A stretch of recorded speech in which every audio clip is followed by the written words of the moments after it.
এই যে ফোন গলা টিপে দিই, সাইলেন্ট করে দিই, পরে মানুষ অভিযোগ করে হুজুর ফোন ধরে না, হুজুরকে ফোনে পাই না।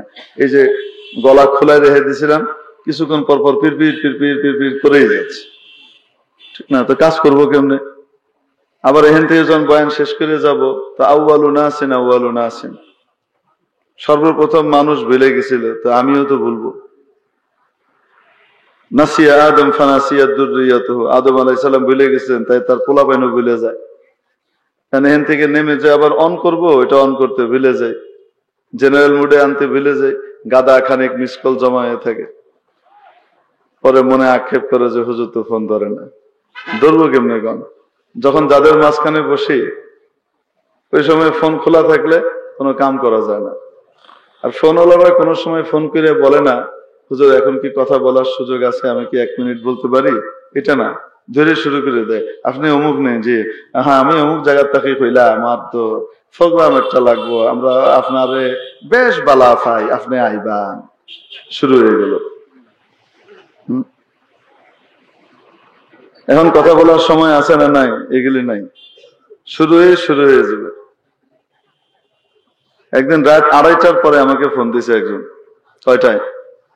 2:30টায়। আমি মাত্র ঘুমের প্রস্তুতি নিয়ে ক্লান্ত হয়ে বাড়িতে ফিরে ঘুমাবো, চোখে ঘুম, রাজ্যের ঘুম চোখ জুড়ে আসছে, সাইলেন্ট করা নাই। তো ফোন বাজছে, চিন্তা করলাম কে এত রাতে ফোন করলো, নিশ্চয়ই তার কোনো বিশেষ প্রয়োজন। তো ফোন অন করে কানে দিলাম, জি হুজুর বলছেন, জি কেমন আছেন? আলহামদুলিল্লাহ ভালো। বাচ্চা কাচ্চা সবাই ভালো? জি ভালো। কি ব্যাপার বলেন, কে বলছেন? হুজুর দেশটা কোন দিকে যাচ্ছে?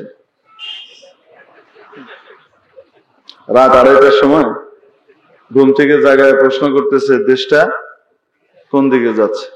আপনার কেমন রাগটা উঠবে কোন তো দিকে? এখন আমরা তো হুজুর হয়েছে, আমাদের রাগ হওয়া নিষেধ, জন্য আমাদের রাগ থাকতে পারবে না, স্যাদ থাকতে পারবে না, ভ্যাদ থাকতে পারবে না, আমরা কিছুই করতে পারবো না। শুধু মায়ের খাওয়ার লেগে আল্লাহ তৈরি করছে মনে হয় দেশে। হুজুর হয়েছ তো তোমার কাজ হলো মায়ের খাওয়া, ধমক খাওয়া, খবরদার কখনো ধমক দিতে পারবে না, রাগ হইতে পারবে না, এরকম একটা কনসেপ্ট আমাদের মাথার ভিতরে তৈরি হয়ে গেছে। ঠিক না? কি করব, রাগ তো প্রচন্ড উঠেছে। তখন চিন্তা করলাম, আমিও তো অনেক গুনাহ করি, আল্লাহ আমাকে মাফ করে দিবে। তার উপরে রাগ না করে আমি তাকে বললাম, বুঝতে পারতেছেন না দেশটা কোন দিকে গেছে?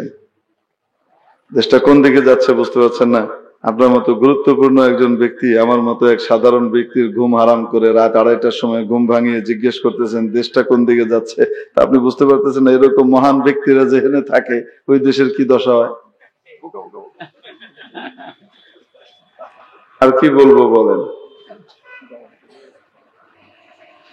দেশ কোন দিকে যাচ্ছে, উনি তো পাগল হয়েছেন, এখন আমারও পাগল বানাবে।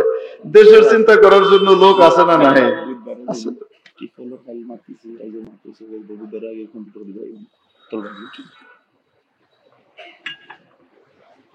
এজন্য কমপক্ষে যে কেউ যখনই ফোন করব, কোনো প্রয়োজন থাকলে আগে জিজ্ঞেস করে নেওয়া। আপনারা কথা টথা না কয়ে আমাকে একা ছেড়ে দিলে আমার জন্য এখন চামা আইতে থাকলে খাইতে থাকবো কেমনে, তো বয়ান করবো কোন সময়? কিছু বড় মানুষ আছেন যারা বহুমুখী প্রতিভার অধিকারী, ওনারা একই সাথে অনেক কাজ করতে পারেন।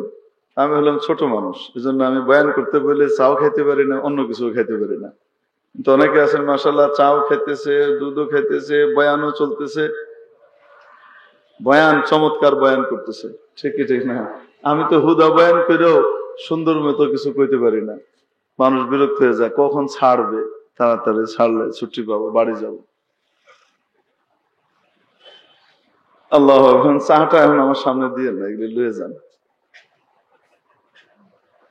আরেকটা মুসিবত হয়, সবার সামনে চা খাইতে লজ্জা লাগে, দরকার হলেও লজ্জা লাগে। আমি একা একা চা খাবো ফুচুত ফুচুত করে, সবাই চাই চাই দেখবে, ঠিক না? এই জন্য ওই যে লজ্জা পেয়ে ওই এক মৌলানা সাহেব বলছিলেন, না আসলে বিব্রত বোধ হচ্ছিল যে একা একা চা খাইতেছি, সবাই দেখতেছে কেমনে কি কই, এজন্য কইছিল ঢেলে দেই। এ বেচারা লজ্জা পাইছে, একটু সবার ব্যাপারে চিন্তা ভাবনা করছে, এবং তারে নিয়ে বাস খেলা বানায় ফেলছে। মানে পাবলিক রে মায়াও করা যাবে না, কি এক মুসিবত। লা ইলাহা ইল্লাল্লাহ। নবীজি বলেন, শাবাবাকা ক্বাবলা হারামিক, যৌবনের মূল্যায়ন করো বার্ধক্য আসার আগে আগে। যৌবন কি সাধারণ নেয়ামত না, অনেক বড় নেয়ামত? আসতে বলেন, এটা এমন এত বড় নেয়ামত যে হারাইছে তাকে জিজ্ঞেস করো। যার এখনো পর্যন্ত আছে সে কল্পনাও করতে পারবা না, সে বুঝতেই পারে না যৌবন যে বড় নেয়ামত। যখন গিরায় গিরায় ব্যথা শুরু হয়, চোখের মধ্যে ঝাপসা দেয়া যায়, কোমরে বিষ করে, কিছুক্ষণ হাঁটলে ঠ্যাং ব্যথা করে, কন্যা কেন, বেশিক্ষণ দাঁড়ায় থাকলে পায়ের ভিতরে মেজমেজ করা শুরু করে, সামান্য সামান্য কারণে টেম্পার হারিয়ে ফেলে। আগে বড় বড় ঘটনা ঘটতো, রাগ হতো না, বয়স হওয়ার পরে ছোট্ট ছোট্ট ঘটনাতেই রাগ হয়ে যায়, অল্প কিছু হইলে মেজাজ খারাপ হয়ে যায়, তিরিক্ষি হয়ে যায়। ঠিক কি ঠিক না? কেন হয়? যার হয়েছে তাকে জিজ্ঞেস করো, যার আসে নাই সে বুঝতেই পারবে না বার্ধক্য কত কষ্টের। যৌবন কত বড় দামি নিয়ামত, এটা ততক্ষণ বোঝা যায় না যতক্ষণ যৌবন হাত থেকে না বেরিয়ে যায়।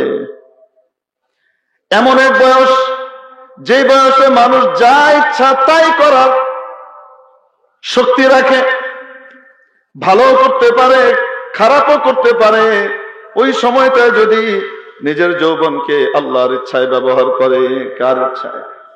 আরো আসতে, দুনিয়াতেও পুরস্কার আছে, আখিরাতেও পুরস্কার আছে।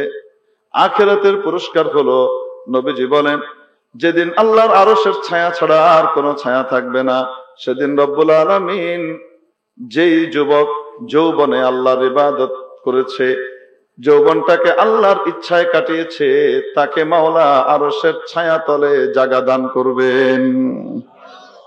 যেদিন সমস্ত হাসরবাসী পেরেশান,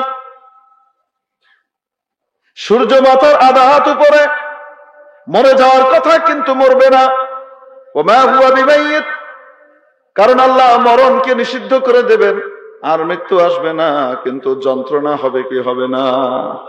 যন্ত্রণা এবং কষ্ট পরিপূর্ণই হবে। ওই সময় যৌবনের এই অল্প সময়টা, মাত্র 20-25 বছরের সময়, যৌবনের কাল কতদিন? 20 থেকে 25 বছর যৌবনের সময় থাকে। 15 বছর থেকে শুরু করে 35 বছর 40 বছর পর্যন্ত। ঠিক কি ঠিক না? এই সময়টুকু যদি আল্লাহর ইচ্ছে অনুযায়ী কেউ কাটায়, আল্লাহর ইবাদতে কাটায়, গুনাহের কাজে নিজেকে না লাগায়, রব্বুল আলামিন তার এই অল্প সময়ের বিনিময়ে হাসরের হাজার হাজার বছরের সেই সূর্যের নিচে দাঁড়ানো থেকে মুক্তি দিয়ে তাকে আরশের ছায়া তলে জায়গা দান করবেন।